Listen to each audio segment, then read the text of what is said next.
Sir எல்லாத்துக்கும் வணக்கம். உங்களுக்கெல்லாம் தெரியும், இப்போ 3 நாளாக டெய்லி இதே டைமில் நம்ம வந்து ஒவ்வொரு நாளும் ப்ரெஸ்ஸை சந்திச்சிட்ருக்கோம். கடந்த 6ஆம் தேதி வந்து நாம் வந்து முதல்ல நம்ம ப்ரெஸ்ஸை சந்தித்து சொன்னோம், இந்த மாதிரி வந்து சவுக்கு சங்கர் அவர்கள் ஜெயிலில் தாக்கப்பட்டிருக்காருன்னு அவர் சொன்னதை வந்து நான் உங்களுக்கு முன்னாடி ப்ரெஸ்ஸில் சொல்லியிருந்தேன். அது சம்மந்தமாக வந்து குற்றவியல் நடுவர் நீதிமன்றம் 4ல் வந்து நம்ம மனு தாக்கல் செய்திருந்தோம். அந்த மனு மீது நேற்று வந்து டிஎல்ஏ டிஸ்ட்ரிக்ட் லீகல் சர்வீஸ் அத்தாரிட்டியில் போய் பார்த்துட்டு வந்திருந்தாங்க. அவங்க ரிப்போர்ட் ஃபைல் பண்ணியிருந்தாங்க. அந்த ரிப்போர்ட்டை பேஸ் பண்ணி இன்றைக்கி உத்தரவு பகிரப்பட்டிருக்கு. அதில் அந்த மனு அனுமதிக்கப்பட்டு சவுக்கு சங்கர் அவர்களை வந்து கோயம்புத்தூர் மெடிக்கல் காலேஜில் வச்சு அவருடைய காயங்கள் குறித்து ஆய்வு செய்து அவருக்கான சிகிச்சை அளிக்கணும்னு சொல்லி கனம் நீதிபதி அவர்கள் உத்தரவு போட்டிருக்காரு. இன்றைக்கி சாயந்தரம் இப்போ இதுதான் உத்தரவு ஆகிருக்கு. அந்த காப்பீஸ் வந்து நாளைக்கு காலையில் நம்மளுக்கு கிடச்சிரும், அது வேறு பிரச்சனை. பட் உத்தரவாகி ஆன்லைன்லேயே போட்டாங்க, பெட்டிஷன் அலோவ் ஆகிடுச்சு.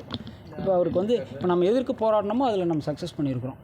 அவருக்கு ட்ரீட்மெண்ட் வேணும், ஹாஸ்பிட்டல் கூப்பிட்டு போய் ட்ரீட்மெண்ட் பண்ணணும்னு சொல்லி மனு போட்டோம். அது அனுமதிக்கப்பட்டிருக்கு. அவர் வந்து இன்றைக்கி மதுரையிலேருந்து வந்துட்டுருப்பாங்கன்னு நினைக்கிறேன்.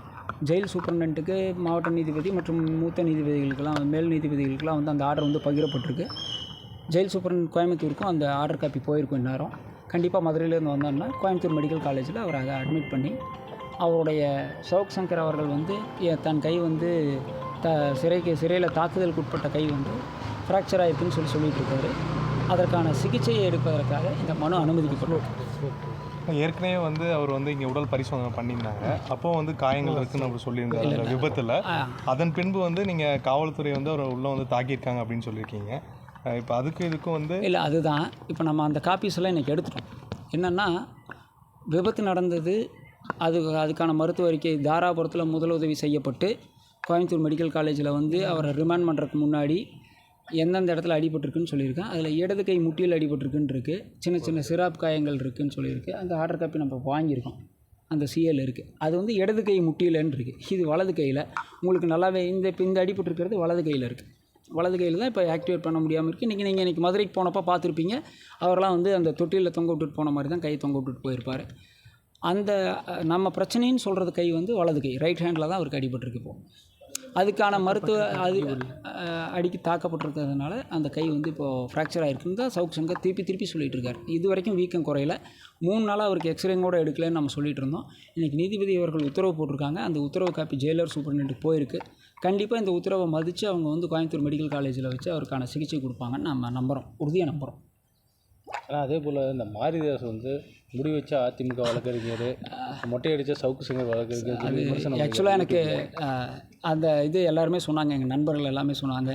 அவர் ஏதோ நான் வந்து அது மட்டும் இல்லை, இன்னொரு பெரிய விஷயம் கூட சொல்லியிருக்காங்க. அதுக்கு நம்ம கிளாரிஃபை பண்ணிடலாம். கண்டிப்பாக நம்ம ஒரு கட்சியில் சார்ந்து இருக்கிறது வந்து தவறு கிடையாது. அவர் வந்து இப்போ ஒரு சின்ன விஷயம், இப்போ குஜராத் போன்ற வட மாநிலங்களில் வந்து பெற்றோர்கள் தவறுனா வந்து கர்ம காரியங்களுக்கு மொட்டை அடிக்கிற பழக்கம்லாம் கிடையாது. என்னோடய தந்தை தவறு 25 நாள் தான் ஆச்சு, அதுக்காக நான் மொட்டை அடிச்சிருக்கேன். பட் அது தெரியாமல் அவர் வந்து சொல்லியிருக்கார். பாவம், அவர் வந்து கடவுள் மன்னிச்சுட்டுன்னு நினைக்கிறேன் நான். அதே மாதிரி இன்றைக்கி இன்னும் ஒரு குறிப்பிட்ட கட்சியை சார்ந்தவங்க வந்து நான் வந்து ஏதோ பொள்ளாச்சி வழக்கு, பாலியல் வழக்கில் அந்த தப்பு பண்ணவங்களுக்கு ஆதரவாக ஆஜரானேன் அப்படின்னு சொல்லி ஒரு தவறான தகவல் இப்போல்லாம் சோஷியல் மீடியாவில் பரப்பிட்டு இருக்காங்க. தயவுசெய்து அவரெல்லாம் நல்லா படிக்கணும். அந்த வீடியோ காணொலியில் இன்றைக்கி இருக்குது. பொள்ளாச்சி வழக்கில் பாதிக்கப்பட்ட பெண்கள் சார்பாக நாம் ஆஜராகி கம்ப்ளைண்ட் கொடுத்து அவங்க கூட துணை நின்று அந்த குற்றவாளிகளை கைது செய்கிறதுக்கு தான் நம்ம உதவி செஞ்சுருக்கோமே தவிர குற்றவாளிகளுக்காக நாம் அந்த வழக்கில் ஆஜராகலை. எதுவுமே தெரியாமல் நுனிப்புள் மேய்ஞ்சிட்டு தவறுதலாக வந்து அரசியல் சார்பாக சொல்கிறாங்க. சமூக நீதி, இந்த மனித உரிமையை செயல்பாட்டுறது, கருத்து சொல்கிறது, இதெல்லாம் ஒரு கட்சிக்கு மட்டும் சம்மந்தம் இல்லை. நம்ம ஒரு கட்சியில் சார்ந்து இருக்கோங்கிறதுனால மக்களுக்கு நல்ல விஷயம் செய்யக்கூடாதுன்னு கிடையாது. எங்கெல்லாம் சமுதாயத்தில் பாதிப்பு ஏற்படுதோ என்கிட்ட வர்ற கிளைண்ட்டுக்கு என்னால் முடிஞ்ச உதவிகளை நான் செஞ்சுட்டு தான் இருக்கேன். மரிதாஸ் பாவம், அவரை கடவுள் மன்னிக்கட்டும். அதே போல் நேற்று சவுக்கு சங்கர் இங்கே ஆஜர்படுத்த வர சொல்லியிருந்து போலீஸ்காரங்க கூட்டிகிட்டு வரல, நீங்கள் மதுரைக்கு கூட்டிகிட்டு போனாங்க. என்ன இல்லை, அதுதான் நான் உங்களுக்கு நேற்றே ப்ரெஸ் மீட்டில் சொல்லியிருந்தேன். இங்கே கஸ்டடி பெட்டிஷனுக்கு வந்திருந்தாலும் இன்றைக்கி அவருக்கு பட்டிருந்த காயம் இதெல்லாம் வெளியே தெரிஞ்சிடும். அதை தவிர்க்கறதுக்காக தான் நேற்று கூட்டிகிட்டு வரலன்னு நாங்கள் நம்புகிறோம். இன்றைக்கி மதுரை கோர்ட்டிலிருந்து அவங்க வந்து பிடி வாரண்ட் கொடுத்ததுனால அவங்களை கூட்டிகிட்டு போகிற கட்டாயம் வந்திருக்கு. இன்றைக்கி மதுரை கோர்ட்டில் ஆஜராகி என்டிபிஎஸ் கோர்ட்டுன்னு சொல்லுவாங்க, அது வந்து கஞ்சா போதைப்பொருள் வழக்கு சம்மந்தப்பட்ட கோர்ட்டுங்கிறதுனால நீதிபதி முன்பு தனக்கு நேர்ந்த அனைத்து கொடுமைகளையும் சவுக்கு சங்கர் அவர்களே வாக்குமூலமாக சொல்லியிருக்காரு.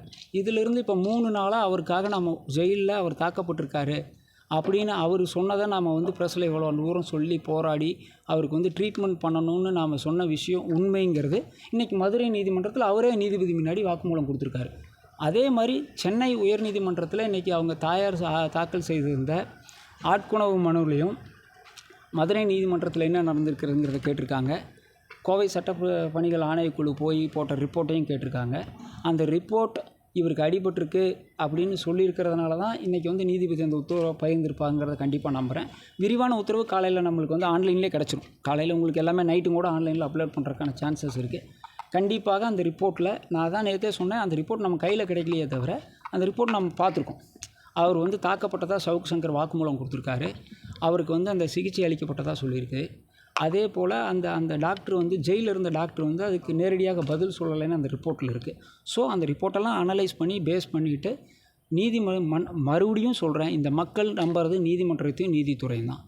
இன்றைக்கி மாண்புமிகு நீதிபதி அவர்கள் குற்றவியல் நடுவர் நீதிமன்றம் எண் 4 அந்த மனுவை பரிசீலித்து மீண்டும் சவுக் சங்கருங்கிறதெல்லாம் தாண்டி ஒரு தனி மனிதனுக்கு அடிபட்டிருக்கு, அவருக்கான சிகிச்சை அளிப்பதற்காக உத்தரவிட்டிருக்கார். கோயம்புத்தூர் கொள்ளையில் இது மாபெரும் வெற்றியாக நம்ம வந்து மனித உரிமை சார்பில் பார்க்க போகிறோம்.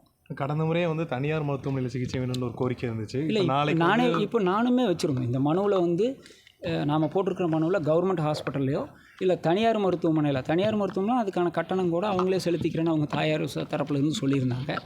பட் இந்த மாதிரியான வழக்குகளில் கண்டிப்பாக கவர்மெண்ட் ஹாஸ்பிட்டலில் தான் அட்மிட் பண்ணுவாங்க.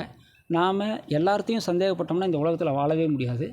கவர்மெண்ட் ஹாஸ்பிட்டலுங்கிறத இன்றைக்கும் ஏழைகள் வந்து நம்பி போகிற இடம் கவர்மெண்ட் ஹாஸ்பிட்டலாக தான் இருந்துகிட்ருக்கு. முடியாதவங்க கவர்மெண்ட் ஹாஸ்பிட்டல் தான் போகிறோம். கவர்மெண்ட் ஹாஸ்பிட்டல் டாக்டர்ஸாக நம்ம நம்புகிறோம். டாக்டர்ஸ் வந்து தெய்வத்துக்கு சமமானவர்கள். அவர்கள் இந்த விஷயத்தில் வந்து எந்த விதமான புற அழுத்தத்துக்கும் மயங்க மாட்டாங்க, இல்லை பயப்பட மாட்டாங்கன்னு நம்ம நம்புகிறோம். ஏன்னா இது வந்து ஆல்ரெடி வழக்கு உயர்நீதிமன்றத்தில் இருக்கிறதுனால கோயம்புத்தூர் கவர்மெண்ட் ஹாஸ்பிட்டலில் தவறு நடக்கிறதுக்கான வாய்ப்பு இல்லைன்னு நம்புகிறோம். அப்படி தவறு நடந்தால் மீண்டும் அதை தட்டி கேட்பதற்காகவும் அதை எதிர்த்து போராடுவதற்காகவும் உங்களுடைய துணையோடு நம்ம கண்டிப்பாக மறுபடியும் நீதிமன்றத்தை நாடுவோம். அதனால் எந்த இடத்துலையும் மருத்துவர்கள் தவறு செய்வதற்கான வாய்ப்பு இல்லைன்னு தான் நம்ம நம்புகிறோம். ஏன்னா அவங்க முன்னாடி போகிறது வந்து அது சவுக் சங்கரா கோபாலகிருஷ்ணன்லாம் பார்க்க மாட்டாங்க. அடிபட்டிருக்கு, அந்த உயிரை காப்பாற்றணும்னு நினைக்கிறது தான் ஒரு டாக்டரோட வேலை. இந்த காயங்கள் உண்மையாகவே ஃப்ராக்சரா, ஏன் அந்த மாதிரி வீங்கிருக்கு, ஏன் அவர் கை செயல்படலை, ஏன் அவருக்கு அந்த கொப்பளங்கள் வந்திருக்கு, சூட்டு கொப்பளங்கள் மாதிரி, அது இன்ஃபெக்ஷனு, அவருக்கு சுகர் 240 இருக்குதுன்னு சொல்லியிருக்காரு. இதற்கான சிகிச்சை எல்லாமே கொடுத்தாலே அவருக்கு வந்து நல்ல விதமாக வந்தாருன்னா போதும். அதுக்கப்புறம் அவர் வழக்கு சந்திக்கட்டும்.